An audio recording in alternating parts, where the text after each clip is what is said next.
Hello दोस्तों, स्वागत है आपका द बुक समरी क्लब में। मैं हूं आपका दोस्त और आज हम एक ऐसी पोएट्री बुक के बारे में बात करेंगे जो न केवल आपके दिल को छू लेगी बल्कि आपकी सोच को भी बदल देगी। आज हम बात करेंगे ऑल दिस लव बाय आशीष बागरेचा के बारे में। ये एक ऐसी किताब है जिसमें आप प्यार, दर्द, खुशियों और जिंदगी के बारे में कुछ नई बातें जानेंगे। अगर आप वो इंसान हैं जो अक्सर अपने इमोशंस को समझने की कोशिश करते हैं या फिर जो अपनी जिंदगी के हर पहलू को महसूस करने की इच्छा रखते हैं, तो ये वीडियो खास तौर पर आपके लिए है। इस किताब की कविताएं आपको ये एहसास दिलाएंगी कि किसी भी इंसान के दिल में कितने अलग अलग तरह के जज्बात हो सकते हैं। तो बिना वक्त गवाए चलिए शुरू करते हैं। तो दोस्तों, ये किताब है ऑल दिस लव और इसे लिखा है आशीष बागरेचा ने। ये किताब कोई सामान्य पोएट्री कलेक्शन नहीं है, बल्कि ये एक जिंदगी की एक खूबसूरत यात्रा है। इस किताब में आपको प्यार के उन रंगों से परिचय होगा जो कभी आपने महसूस किए होंगे और कभी नहीं। किताब का हर एक कविता का टुकड़ा आपको अपने भीतर झांकने और अपने जज्बातों को समझने का मौका देता है। आशीष की कविताएं गहरी होती है, लेकिन वे सरल और सीधे शब्दों में हमारे दिलों तक पहुंचती है। ये किताब उन सभी लोगों के लिए है जो कभी किसी से सच्चा प्यार करने के बाद खुद को खो चुके होते हैं या फिर जो प्यार को किसी और नजरिए से देखना चाहते हैं। अब आपको ऐसा लग सकता है कि ये किताब सिर्फ प्यार पर आधारित होगी, लेकिन जब आप इसे पढ़ेंगे तो आपको समझ में आएगा कि प्यार के साथ साथ किताब में दर्द, जुदाई, अकेलापन, उम्मीद और अंततः आत्मखोज के रंग भी हैं। हर कविता अपने आप में एक नया अनुभव, एक नया एहसास देती है जो किसी न किसी मोड़ पर आपकी जिंदगी से मेल खाता है। तो चलिए अब बात करते हैं इस किताब की कुछ महत्वपूर्ण कविताओं और उनके अर्थ के बारे में। आशीष ने इस किताब में अपने इमोशंस को बहुत ही खूबसूरती से व्यक्त किया है। हर कविता में एक कहानी छुपी हुई है, जैसे एक शख्स जो अपनी जिंदगी में बदलाव देखता है और अपनी भावनाओं को समझने की कोशिश करता है। कविता की शुरुआत में आपको एक लड़के का जज्बात देखने को मिलता है जो किसी खास इंसान से बहुत प्यार करता है, लेकिन फिर वो अपने दिल के अंदर की उलझनों को महसूस करता है। कुछ कविताओं में वह अपनी खुशी को व्यक्त करता है तो कुछ में वह अपने दर्द को महसूस करता है। ये किताब उन सभी लम्हों को दर्शाती है जब हम अपनी जिंदगी के बीच कहीं खो जाते हैं और खुद को फिर से ढूंढने की कोशिश करते हैं। एक बहुत महत्वपूर्ण बात जो इन कविताओं में छुपी हुई है वो ये है कि प्यार का रंग हमेशा एक जैसा नहीं रहता। कभी वो खुशियों से भरा होता है, कभी वो दर्द और तन्हाई से। ये सारे इमोशन पढ़ते समय आपको अपने जीवन के अलग अलग पहलू याद आते हैं और आप उन कविताओं से जुड़ते जाते हैं। अब हम बात करते हैं इस किताब के मुख्य किरदार की, जो अपनी जिंदगी के उस मोड़ पर खड़ा है जहां उसे अपनी खुद की पहचान तलाशने की जरूरत है।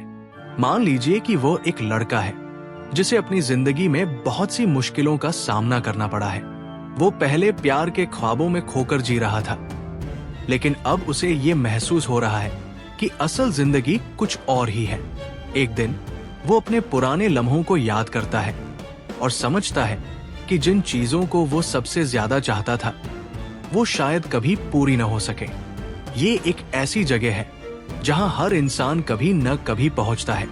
ये जगह बहुत अकेला महसूस कराती है क्योंकि आपको अपनी ख्वाहिशों और इमोशन से जूझना पड़ता है।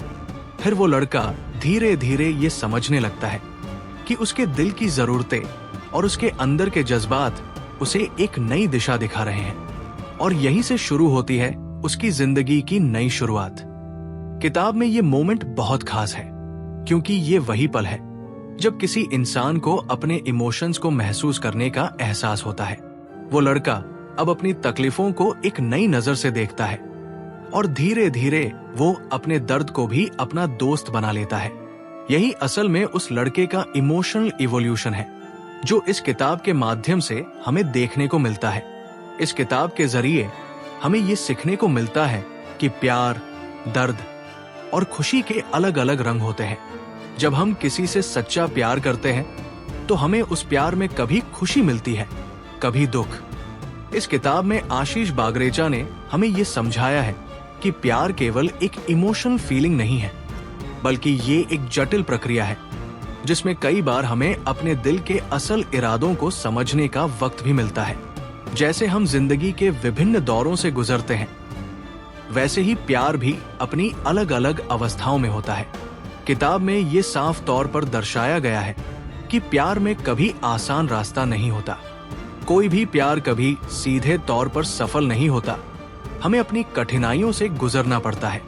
इसी तरह हम भी अपने अंदर की कमी और चाहतों को समझने के बाद ही सच्चे प्यार तक पहुंच पाते हैं। एक बहुत खूबसूरत लाइन जो मुझे इस किताब में मिली है वो है, अगर आप दिल से किसी चीज को चाहते हो तो वो चीज एक दिन आपको जरूर मिलती है। बस आपको अपने इमोशंस को समझने का वक्त चाहिए। ये लाइन न केवल प्यार की समझ को खोलती है, बल्कि जीवन के हर पहलू को भी रोशन करती है। ये किताब एक ऐसा पुल बनाती है जो हमें अपने अंदर झांकने और खुद को समझने का मौका देती है। अगर आप कभी किसी रिश्ते में खुद को खो चुके हैं या फिर कभी किसी ने आपके दिल को तोड़ा है, तो इस किताब की कविताओं में आपको अपना दर्द महसूस होगा। ये कविता आपको बताती है कि जब तक हम अपने इमोशंस को सही तरीके से महसूस नहीं करते, तब तक हम उस रिश्ते की असली ताकत को नहीं समझ सकते। ये किताब हमें ये भी सिखाती है कि कभी कभी हमें अपने दिल की आवाज को सुनने का वक्त मिलना चाहिए। जिंदगी में हम बहुत बार अपनी तकलीफों को दबाते हैं, लेकिन ये किताब ये समझाती है कि हर एक दर्द और खुशी का अपना मतलब है। अगर हम उन्हें बिना किसी डर के महसूस करें, तो वही हमें सच्ची राहत और शांति दे सकते हैं। किताब के मुख्य किरदार की कहानी में एक बड़ा बदलाव आता है। पहले वो हमेशा दूसरों की खुशियों को अपनी खुशियां मानता था, लेकिन अब वो खुद को और अपनी जिंदगी को पूरी तरह से समझने की कोशिश करता है। यहीं से उसकी जज्बातों में बदलाव आना शुरू होता है।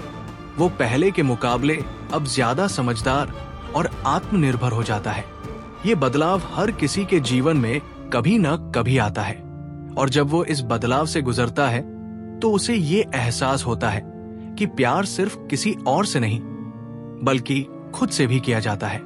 उसका दिल अब केवल किसी और के लिए नहीं धड़कता, बल्कि वो खुद के लिए भी धड़कता है। ये आत्मखोज का समय होता है, जब हम अपने अंदर के असल इमोशंस को महसूस करते हैं और उन्हें अपनाते हैं। दोस्तों, ऑल दिस लव सच में एक ऐसी किताब है जो आपको अपने इमोशन से कनेक्ट करने का नया तरीका सिखाती है। अगर आप कभी अपने दिल की सच्चाई को समझना चाहते हैं, तो ये किताब आपकी मदद कर सकती है। ये किताब न केवल प्यार के बारे में है, बल्कि ये हमें अपनी जज्बातों को समझने और स्वीकार करने का एक रास्ता दिखाती है।